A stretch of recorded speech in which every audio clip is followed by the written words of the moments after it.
सभी भाइयों को राम राम और नमस्कार। और अपने मुकुल फौजी भाइयों को अपने सभी की तरफ से राम राम प्रणाम नमस्कार सत श्री अकाल वणक्कम जो भी कहें ना। आज सब कुछ कम पड़ रहा है। क्यों ये मुकुल जो फौजी भाई हैं इन्होंने एक तरह से देखे तो इन्होंने और इनके ग्रुप ने इतना ज़बरदस्त काम किया है कि हम इनका धन्यवाद कितना करें कह ही नहीं सकते। इन्होंने आरक्षण का मतलब ही बदल के रख दिया है।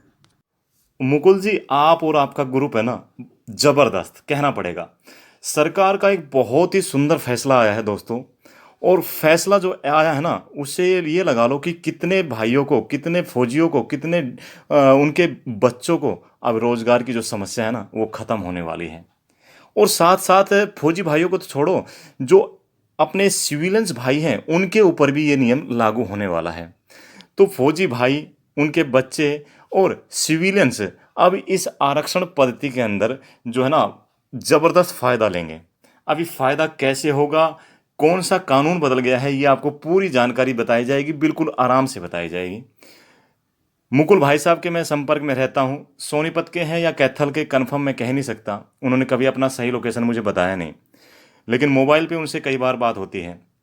तो उन्होंने कल जो मेरे को जानकारी दी, फ़ोन के ऊपर रात को तकरीबन 12:30 बजे के आसपास कॉल आया था, तो मैं वो भी उस समय अटेंड किया। क्यों? क्योंकि अब सबको नौकरी मिलेगी भाई।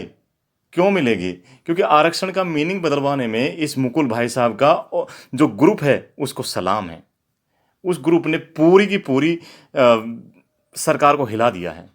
तो क्या है पूरा मामला, आज आपको बता देते हैं भाई। आपको वो लेटर भी दिखाया जाएगा जो मुख्य सचिव की तरफ से निकला है, और आपको ये अखबार की एक कटिंग भी दिखाई जा रही है, इसको भी आपको पढ़ाया जाएगा। प्रदेश में एक्स सर्विसमैन खुद नौकरी करेगा तो बच्चों को नहीं मिलेगा रिजर्वेशन का लाभ। अब ये पूरी ब्रीफिंग क्या है ना, इसके बारे में आपको बिल्कुल इत्मीनान से मैं आपको बताता हूँ। लेकिन बताने से पहले मुकुल भाई जी, सैल्यूट है आपके ग्रुप को। आपने बहुत ज़बरदस्त काम करवाया अपने ग्रुप के साथ में। तो भाइयों, ये है अखबार का एक टुकड़ा जिसके अंदर पूरी की पूरी बातें लिखी गई है। और कब का है? 15 जुलाई 2021 का, दैनिक भास्कर। तो इसको एक बार थोड़ा सा हम आपको पढ़ के दिखा देते हैं। प्रदेश में एक्स सर्विसमैन खुद नौकरी करेगा तो बच्चों को नहीं मिलेगा रिजर्वेशन का लाभ। थैंक्स मुकुल भाई, आपको और आपकी पार्टी को। अभी है क्या पूरा मामला, देख लीजिए। प्रदेश सरकार ने एक्स सर्विसमैन की राज्य की नौकरियों की रिजर्वेशन पॉलिसी में संशोधन किया है, यानी कि अमेंडमेंट किया है भाई। पहले जो था ना, अब उसको भूल जाओ। अब यदि कोई एक्स सर्विसमैन रिटायरमेंट के बाद राज्य सरकार की नौकरी ज्वाइन करता है, यानी कि अगर कोई एक्स सर्विसमैन रिटायरमेंट के बाद राज्य सरकार की नौकरी ज्वाइन करता है तो उसको बच्चों को रिजर्वेशन पॉलिसी का फायदा नहीं मिलेगा। ठीक है भाई, चाहे एक्स सर्विसमैन ने खुद रिजर्वेशन का फायदा लिया हो या नहीं। समझ गए भाई? अगर एक बार ज्वाइन कर लिया तो उसके बच्चों को फायदा नहीं मिलेगा। नेक्स्ट क्या है? इसी प्रकार शहीद के बच्चों को भी इस पॉलिसी का फायदा नहीं दिया जाएगा।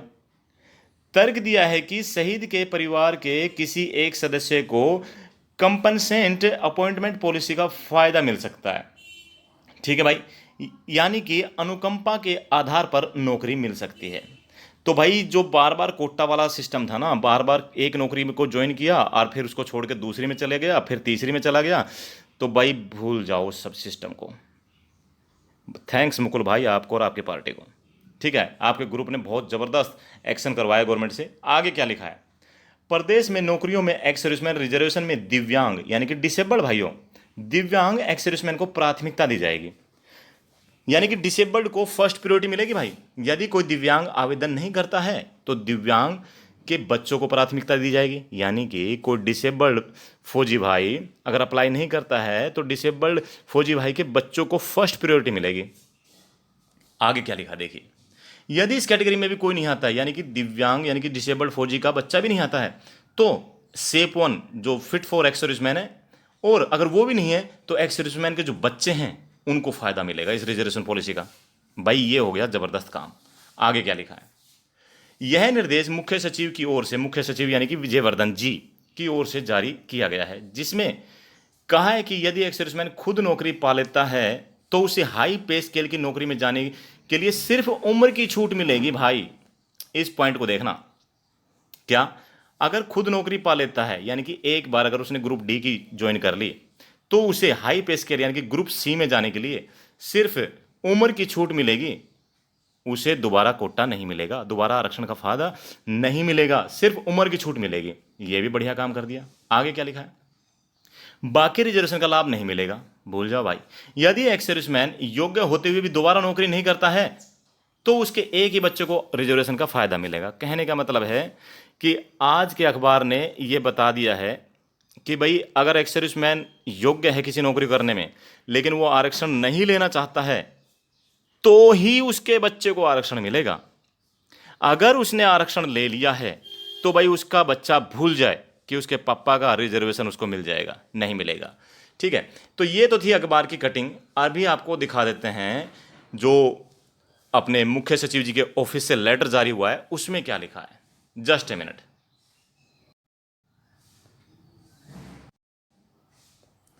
भाई ये देखो, ये लेटर है 14 जुलाई 2021 का। ठीक है, और कहाँ से निकला है, चीफ सेक्रेटरी ऑर्गेनाइजेशन। ठीक है, general administration department, very good. और भाई ये हर जगह फैल गया है, जहाँ जहाँ इसने एड्रेस ही किया हुआ है। 2 में देख लीजिए किन किन को एड्रेस को कर दिया है। अभी है क्या लिखा इसमें वो देख लीजिए, benefit of reservation to ex serviceman and their children, यानी कि एक्स सर्विसमैन और उसके बच्चों को बेनिफिट के बारे में बताया गया है। तो इसने बोला आई एम डायरेक्टेड टू, ये वो लेटर नंबर जो भी कुछ है। आगे देखिए 2 नंबर पॉइंट में क्या है, 2 नंबर पॉइंट में लिखा है दोस्तों, the matter regarding further revision of instructions of benefit of reservation in civil service to ex serviceman and their children. यानी कि जो मैटर है वो रिगार्डिंग है किससे भाई, इंस्ट्रक्शंस जो कि बेनिफिट दिया जाता है रिजर्वेशन के लिए सिविल में एक्स सर्विसमैन और उसके बच्चों को, was under consideration of government, यानी कि गवर्नमेंट की भाई नज़र में आ गया है, फॉर सम टाइम पास्ट, कुछ बीते हुए समय में। जब ये मुकुल भाई साहब ने और उसके ग्रुप ने पिछले 5-6 महीने से लगे हुए हैं, शायद पता नहीं कब कॉल हुई पे बात हुई थी मेरी इनसे। ओके, आफ्टर केयरफुल कंसिडरेशन, यानी कि ध्यानपूर्वक ध्यान देने के बाद, इट हैज़ बीन डिसाइडेड, यह निर्णय लिया गया है बाय द गवर्नमेंट के द्वारा, दैट इन फ्यूचर, की भविष्य में, द बेनिफिट ऑफ रिजर्वेशन का आरक्षण टू एक्स सर्विसमैन, फौजियों को और देयर चिल्ड्रन और उनके बच्चे को, shall be admissible on the following terms and condition, उनको दिया जाएगा इन आगामी शर्तों के आधार पर। अब ये शर्तें कौन कौन सी है, ए में देख लेते हैं क्या है शर्त। देखिए भाई, जिन भाई साहब को बेनिफिट हो रहा है इससे वो तो ध्यान से देख ही रहे हैं, लेकिन जिनको लॉस हो रहा है वो थोड़ी आंखें खोल लेना मेरे भाई। ठीक है, क्या लिखा है, एन एक्स सर्विसमैन हु, एक फौजी जो, हिमसेल्फ यानी कि खुद, हैज ऑलरेडी सिक्योर्ड एम्प्लॉयमेंट, जिसने खुद ही सिक्योर्ड ग्रहण कर लिया एम्प्लॉयमेंट यानी कि रोजगार, इन सिविल सर्विस यानी कि सिविल में, ऑन रेगुलर बेसिस यानी कि लगातार नौकरी के आधार पर, इन एनी डिपार्टमेंट, किसी भी डिपार्टमेंट में अगर फौजी ने ज्वाइन कर लिया है, या कहे बोर्ड, या कहे कॉरपोरेशन, या कहे यूनिवर्सिटी, कोई भी, under the state government with, यानी कि साथ में, और without availing the benefit of reservation, यानी कि उसने रिजर्वेशन लिया है या नहीं लिया है और उसने ज्वाइन कर लिया है, तो उसके लिए क्या क्या लागू होता है अभी वो देखो। पॉइंट वन में क्या है, he himself shall not be eligible to avail the benefit of reservation. अब वो अपने आप दोबारा बेनिफिट नहीं ले पाएगा रिजर्वेशन का इन सिविल सर्विसेज। अगर भाई उसने ऊपर वाली कार्रवाई की है ना, तो अब वो दोबारा सिविल सर्विस में दोबारा बेनिफिट नहीं ले पाएगा। फॉर एनी सब्सिक्वेंट अपॉइंटमेंट, यानी कि इन्हीं अपॉइंटमेंट के बेस पे दूसरी अपॉइंटमेंट इन्हीं के समतुल्य, ठीक है, इन एनी डिपार्टमेंट, किसी भी डिपार्टमेंट में नहीं ले सकता। सिंपल भाई। Under the state government however the benefit of age relaxation, state government के अनुसार हाउएवर द बेनिफिट, ओके ये सब कुछ है स्टेट गवर्नमेंट के अनुसार। आगे क्या है, however the benefit of age relaxation be securing another employment in a higher pay scale और पोस्ट शैल रिमेन कंटिन्यू। सिर्फ उसे भाई एज रिलैक्सेशन मिलेगा, बाकी आरक्षण नहीं मिलेगा। क्लियर बोल दिया है। ग्रुप डी से ग्रुप सी में जाओ, ग्रुप सी से बी में जाओ, या अन्य कोई भी उसने बेनिफिट लेते हुए या बिना लेते हुए कोई भी सरकारी डिपार्टमेंट अगर ज्वाइन किया है, तो भाई उसे दोबारा बेनिफिट नहीं मिलेगा। आगे क्या लिखा है वो भी देख लीजिए भाई। His children his oblique her his children will also not be eligible to avail the benefit of reservation। उसका जो बच्चा है ना वो भी बेनिफिट लेने का, रिजर्वेशन का बेनिफिट लेने का जो हकदार नहीं है। Against the post reserve for ex-serviceman, जो पोस्ट एक्स-सर्विसमैन के लिए रिजर्व की जाती है उनके लिए उसका बच्चा भी बेनिफिट नहीं ले सकता। ओके भाई, और क्या लिखा है देखिए, और लिखा है बी नंबर पॉइंट में, where an ex-serviceman who himself is eligible to avail the benefit of reservation, यानी कि जहां पर कोई एक्स सर्विसमैन खुद, जो कि खुद एलिजिबल है टू अवेल द बेनिफिट लेने के लिए, बट लेकिन ही डज नॉट वांट री एम्प्लॉयमेंट इन सिविल सर्विसेज, यानी कि खुद योग्य है कोई भी बेनिफिट लेने के लिए सिविल में नौकरी में, लेकिन वो लेना नहीं चाहता। इन सच केस, ऐसे केस में वन ऑफ हिज, यानी कि उसका एक children will be entitled to avail the benefit of reservation, यानी कि उसका एक बच्चा जो है ना वो ऐसा बेनिफिट लेने के लिए योग्य है। दो बच्चों को नहीं दिला पाएगा भाई। अगर फौजी ने खुद नहीं लिया है रिजर्वेशन का फायदा तो सिर्फ एक बच्चे को ही बेनिफिट दिला सकता है। आगे क्या लिखा है वो पूरा पढ़ो, ऐसे नहीं जाना, खासकर वो बंदे जो कि इस चीज से घातक प्रहार के अंडर आने वाले हैं। ओके, नेक्स्ट क्या है, नो चिल्ड्रन ऑफ मार्टियर, जो शहीद है उसका कोई बच्चा, no children of martyr military personnel shall be entitled to avail the benefit of reservation because one family member is entitled to avail the benefit of compensation appointment under the policy, यानी कि कोई भी शहीद का बच्चा जो benefit है वो नहीं ले सकता है। क्यों?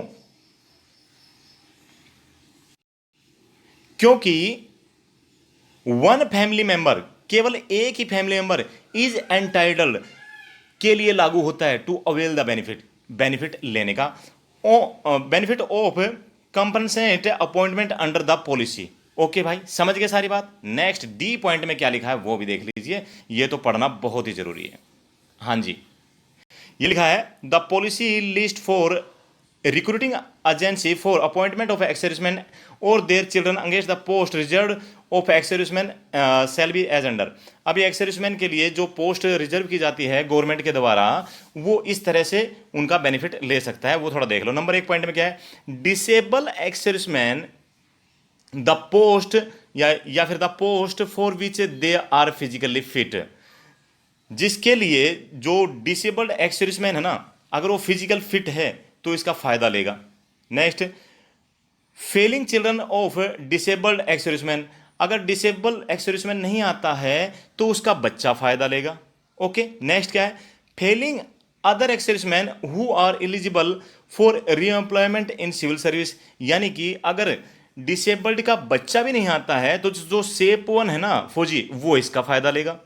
नेक्स्ट, फेलिंग पॉइंट 3, अगर वो सेप वन फौजी भी नहीं आता है तो एक्स सर्विसमैन का बच्चा फायदा लेगा। कहने का मतलब वही है जो हमने बताया, फर्स्ट प्रायोरिटी डिसेबल्ड फौजी को, सेकंड प्रायोरिटी डिसेबल्ड फौजी के बच्चे को, जबकि डिसेबल्ड फौजी खुद ना आए तो, थर्ड प्रायोरिटी अगर बच्चा भी नहीं आता तो सेप वन फौजी को, और फोर्थ प्रायोरिटी जो अगर सेप वन फौजी भी पूरे नहीं हो पाते हैं ना तो उनके बच्चों को। आगे क्या है पूरी राम कहानी जानना बहुत जरूरी है। हाँ जी, देखिए, disabled ex-serviceman means, disabled ex-serviceman का मतलब सिद्ध कर दिया है। क्या है, a person who has already released from military, जो कि पहले ही मिलिट्री से रिलीज कर दिया गया है, मिलिट्री सर्विस ड्यू टू, कारण से, डिसेबिलिटी एट्रीब्यूटेबल, यानी कि अगर उसकी डिसेबिलिटी एट्रीब्यूटेबल है, एट्रीब्यूटेबल टू मिलिट्री सर्विस, या aggravated due to military service, दोनों में से कोई भी हो तो उसको डिसेबल्ड समझा जाएगा। और पहले पॉलिसी क्या थी गवर्नमेंट की कि भाई सिर्फ बैटल कैजुअलिटी है ना उसको ही डिसेबल समझा जाता था, यानी कि जिसको जम्मू एंड कश्मीर में कोई भी, या फिर जो इंसर्जेंसी एरिया है सीआई एरिया उसमें, या फिर दुश्मन से लड़ते हुए अगर वो डिसेबल्ड हुआ है तो उसी को डिसेबल्ड माना जाता था। लेकिन अभी ये सिस्टम खत्म। अगर मान लीजिए आप नासिक में पोस्टेड है, हैदराबाद में पोस्टेड है, लखनऊ में पोस्टेड है, कहीं भी पोस्टेड है, वहां आपके साथ डिसेबिलिटी हुई है, गवर्नमेंट की ड्यूटी के दौरान तो आपको डिसेबल्ड काउंट किया जाएगा। लेकिन आगे सुन लो क्या लिखा है, आगे क्या लिखा है वो जानना बहुत जरूरी है। देखिए, an ex serviceman shall not be treated disabled, एक एक्स सर्विसमैन को डिसेबल्ड नहीं माना जाएगा। वन हु, जो कि has been release from military service not on account of his disability, एक ऐसे फौजी को, एक ऐसे एक्स सर्विसमैन को डिसेबल्ड नहीं माना जाएगा जो कि मिलिट्री सर्विस से रिलीज हुआ है, not on account of his disability, उसकी डिसेबिलिटी के कारण, but his release is normal course after the completion of his term retired. यानी कि मान लीजिए अगर वो सिपाही है और 17 पूरी करके आ रहा है, डिसेबिलिटी के कारण आ रहा है, तो उसको डिसेबल्ड नहीं माना जाएगा। अगर वो हवलदार है और 24 करके आ रहा है, डिसेबिलिटी के कारण है, तो उसे डिसेबल्ड नहीं माना जाएगा। अगर वो सूबेदार है और अपनी 28-30 जो बनती है 28 करके आ रहा है, तो उसे डिसेबल्ड नहीं माना जाएगा। ठीक है, अगर वो नायक है और 22 करके आ रहा है तो उसे डिसेबल्ड नहीं माना जाएगा। डिसेबल्ड उसे ही माना जाएगा अगर वो सिपाही है और 17 की बजाय उसके सीओ साहब ने उसको भेज दिया है कितना, 16 में, 15 में, 14 में, 16.5 में, और बंदे ने किया था विलिंग कि मैं नौकरी करना चाहता हूं, लेकिन सीओ साहब ने क्या कर दिया, अनविलिंग, मैं आपसे नहीं कराना चाहता, तो ऐसे बंदे को ही डिसेबल्ड माना जाएगा। अगर बंदे ने किया है अनविलिंग कि मैं नौकरी नहीं करना चाहता, और सीओ ने कर दिया विलिंग मैं नौकरी कराना चाहता हूं, और बंदा आ गया 15 साल में या 16 साल में सिपाही, तो उसको डिसेबल्ड नहीं माना जाएगा। अगर बंदा आ गया 18 साल में और नायक था, 19 साल में आ गया, 20 साल में अगर वो नायक था और उसने किया है मैं नौकरी नहीं करना चाहता, और सीओ ने कर दिया कि मैं नौकरी कराना चाहता हूं, तो उसे भी डिसेबल्ड नहीं माना जाएगा। क्लियर कर रहे हैं ना मेरे भाई, पॉइंट बिल्कुल डन है। क्योंकि हमारी बात हुई है मुकुल जी से, रात को अगर 12 12:30 बजे हैं तो मुकुल जी की वजह से, उन्होंने बहुत अच्छी अच्छी बातें बताई है। नेक्स्ट क्या है, अगला पॉइंट देख लीजिए। हाँ जी, an ex serviceman who have been discharge from military service, एक एक्स सर्विसमैन जो कि मिलिट्री सर्विस से डिस्चार्ज होता है by way of dismissal, misconduct और inefficiency, neither he himself nor his children shall be entitled to avail the benefit of reservation in service, उस ना ही उसे मिलेगा ना ही उसके बच्चों को मिलेगा जो कि डिसेबिलिटी की वजह से आ रहा है, डिस्चार्ज हुआ है। ठीक है, अपनी खुद की मर्जी से, जो मैं ऑलरेडी आपको सारा पॉइंट क्लियर कर दिया है ऊपर वाले पॉइंट के साथ, कि भाई उसको मिसकंडक्ट की वजह से या डिसमिस कर दिया गया है सर्विस से, और उसकी रिक्वायरमेंट नहीं थी वहाँ पे, ठीक है, वो बंदा काबिल नहीं था, बहुत सारी बातें। तो भाई अभी जो डिसेबिलिटी की है प्रॉब्लम वो भी क्लियर हो गई है। अभी 4 पॉइंट थोड़ा सुन के जाना, ऐसे नहीं जाना। 4 पॉइंट मैं आपको बताता हूँ कौन कौन से। देखिए, पहला पहला तो ये कि भाई ये जो लेटर है ये आया चीफ सेक्रेटरी की तरफ से, और ऐसे ऐसी बातें बताऊंगा कि अभी आप गलती करके वीडियो को छोड़ने की तो ये मत कहना कि नवीन लांबा ने बताया नहीं, क्योंकि मुकुल भाई साहब ने मेरे को बिल्कुल गाइड किया डन करके, और वही मैं आपको बता रहा हूँ। देखिए, पहला पॉइंट तो ये है कि भाई जिसने एक बार आरक्षण ले लिया है उसको आरक्षण दोबारा नहीं मिलेगा। अगर ग्रुप डी में लिया है तो सी में वो नहीं जा सकता आरक्षण का बेनिफिट लेके, वैसे जा सकता है, जाइए भाई। दूसरा, अगर मान लो बंदा क्या बोलते हैं अपने खुद का आरक्षण ले लेता है तो उसके बच्चे को आरक्षण नहीं दिला पाएगा। ठीक है, अगर बच्चे को आरक्षण दिलाना है तो खुद का आरक्षण छोड़ना पड़ेगा, सिंपल बात। तीसरी बात, अगर मान लो मिसिज को आरक्षण दिलाना है तो खुद आरक्षण नहीं ले सकता। अगर मिसिज ने आरक्षण ले लिया है तो बंदा खुद आरक्षण नहीं ले सकता, और मिसिज ने आरक्षण ले लिया तो बच्चा भी आरक्षण नहीं ले सकता।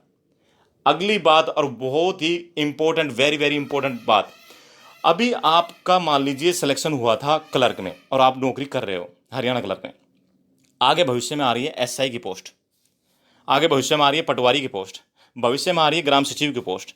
तो भाई आपने सारे फॉर्म फिलअप कर रखे हैं ऑलरेडी, लेकिन आप उनमें आरक्षण नहीं ले सकते, क्योंकि इसमें क्लियर लिखा हुआ है विद इमीडिएट इफेक्ट।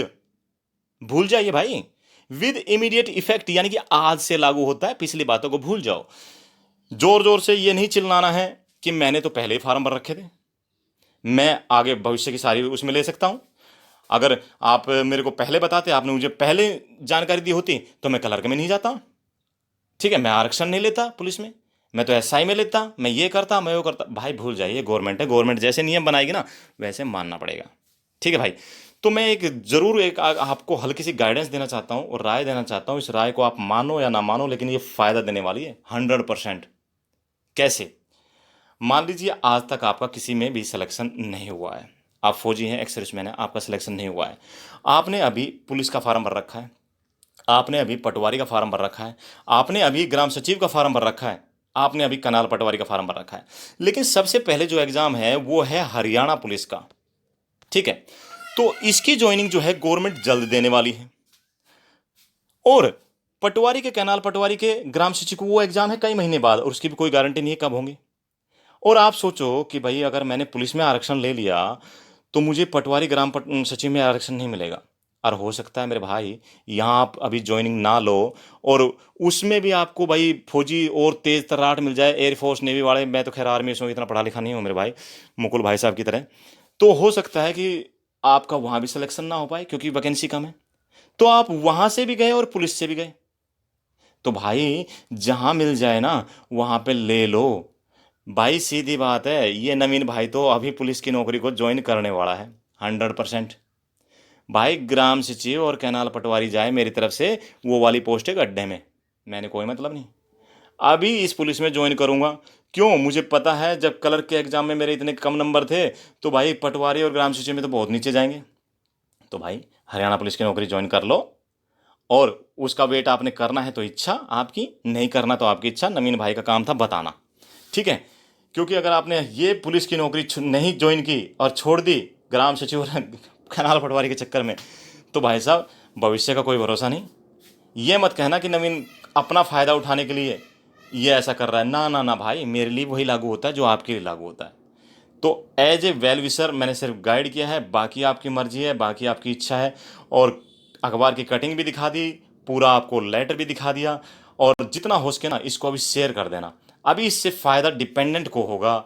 और सिविलियंस को कैसे होगा? फौजी को तो होगा, ये सिविलियंस को कैसे होगा? देखिए, जो पॉलिसी लागू होती है और रिजर्वेशन की हम फौजियों पर और डिपेंडेंट पर, वही पॉलिसी लागू होती है सिविलियन पर भी। कैसे?